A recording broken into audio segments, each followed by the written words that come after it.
MasterChef Indonesia Season 10 segera.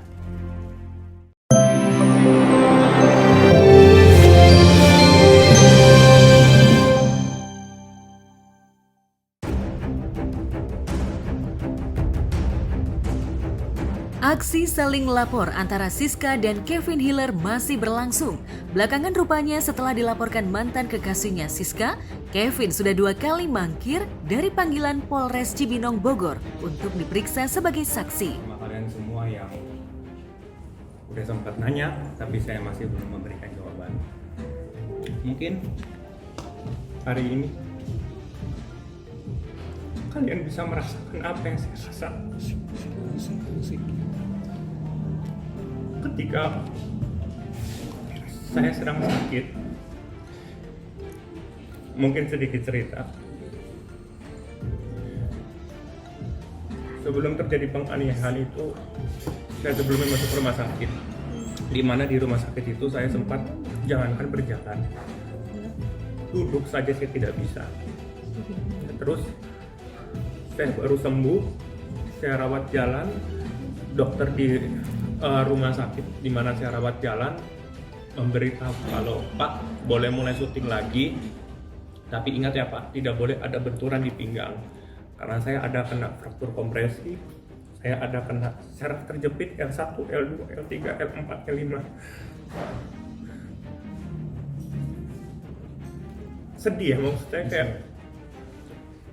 saya dianiaya ketika saya lagi sakit, ketika saya tidak boleh ada benturan di pinggang, dan orang yang menganiaya saya adalah orang yang mengetahui saya sedang sakit, orang yang mengetahui titik kelemahan saya di pinggang karena sakit HNP dan fraktur kompresi, kalau tidak diobati saja bisa lumpuh.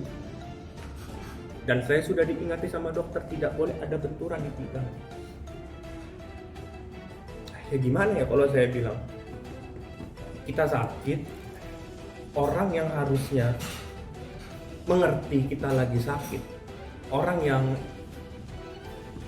tahu kelemahan kita malah ditendang.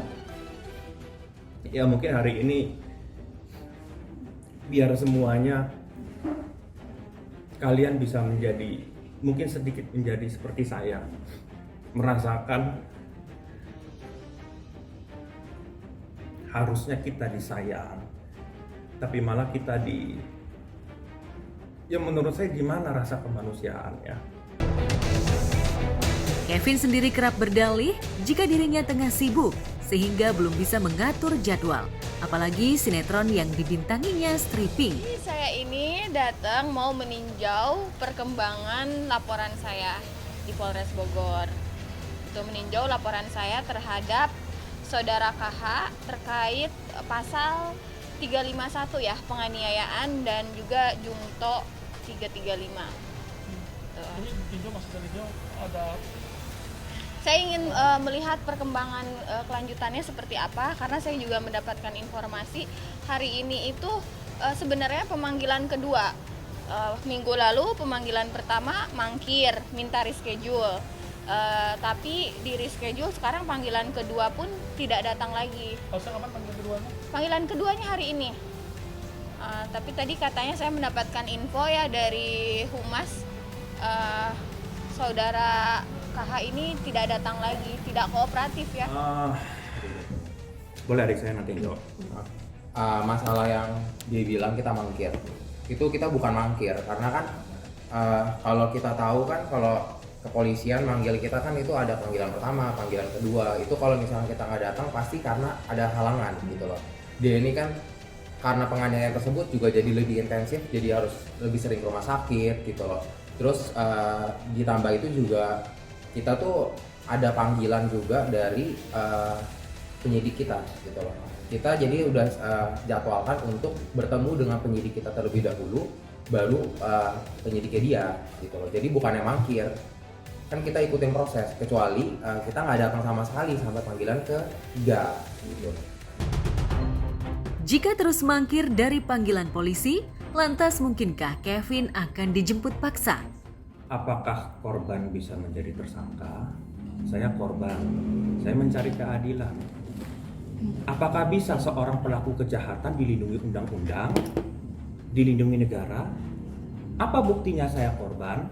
Saya akan tunjukkan faktanya. Ini benar terjadi. Apa buktinya dia pelaku? Saya akan tunjukkan nanti. Kalau jawab masalah yang jemput paksa ya, itu kebijakan dari Polres. Kalau misalkan memang pihak dari kepolisian ingin menjemput paksa gitu loh, itu artinya laporan dia sudah jauh, udah tinggi di atas, udah maju gitu loh. Itu sangat hebat sekali kalau misalkan terduga pelaku bisa laporannya naik sampai di tingkat itu gitu loh. Kita bisa menunjukkan fakta akan dia ini sebagai korban. Apabila dia merasa diri dia korban dan laporan dia bisa sampai Kevin ini dijemput paksa, silakan dia tunjukkan juga gitu loh bukti fakta yang dia punya. Ya, kasus gara-gara saling tuding menjadi korban penganiayaan ini memang masih terus bergulir. Tentang siapakah yang akan ditetapkan sebagai tersangka, pihak kepolisian masih mengumpulkan bukti. Siapa pelaku dan siapa korban yang sesungguhnya. Ya saya manusia biasa. Saya kalau benar, saya benar. Kalau saya salah, saya salah. Hukum tidak boleh pandang bulu. Dan menurut saya ini negara hukum.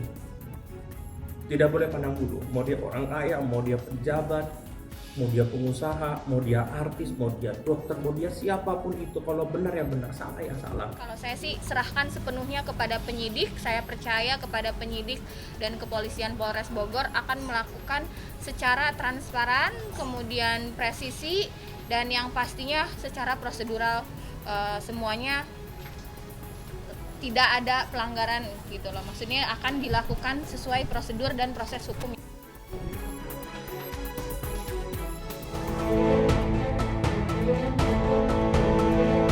Di tempat berbeda, Jessica Iskandar juga tengah bergulat dengan kasus perdatanya terkait dugaan penipuan yang dilakukan mantan rekan bisnisnya Stephen atau Stefanus Budiarto. Hingga jedar dipanggil Polda Bali setelah asetnya berupa mobil mewah disita, Stephen tak jua menunjukkan batang hidungnya. Sebaliknya, melalui sang kuasa hukum, Stephen malah melaporkan jedar dengan tudingan pencemaran nama baik. Yang ini adalah seorang pengusaha. Dia tidak terbiasa dengan cahaya kamera ataupun berkata-kata depan publik. Makanya sampai saat ini dia hanya mewakilkan kepada kuasa hukumnya aja. Dari raut wajahnya, jedar sendiri tampaknya sudah lelah dengan kasus yang dihadapinya. Apalagi tak terbayang berapa kerugian moral dan material. Hal serupa juga diperlihatkan sang suami. Ia mengalihkan bagaimana mencari keadilan di tengah ketidakpastian pertanggungjawaban mantan rekan bisnisnya. Saya dapat menjelaskan bahwa mobil Part B73 DAR adalah benar milik saya. Itu yang sudah kita serahkan kepada penyidik sesuai dengan LP kita yang ada di Polda Metro. Jadi nanti masalah kerugian semuanya itu fakta sudah kita sampaikan kepada penyidik yang bersangkutan. Jadi kita menghargai bagaimana proses lidik-sidik yang sudah berjalan. Kita tidak akan terlalu asumsi terlalu banyak kan begitu kan. Tetapi kita meyakini LP kita sudah diterima, kita sudah diklasifikasi sebagai seorang korban dan pelapor juga. Maka kami akan terus mengawal kasus tersebut. Ini demi kepastian hukum yang ada di Indonesia. Itu aja. Ujian berat ini harus dipikul jedar, mengingat kasus perdata ini sulit untuk diselesaikan secara damai. Apalagi Stephen cenderung menghindar, kecuali memberi keterangan lewat kuasa hukumnya. Lantas, kemana sebenarnya Stephen? Benarkah Vincent dan jedar sudah sangat jengah?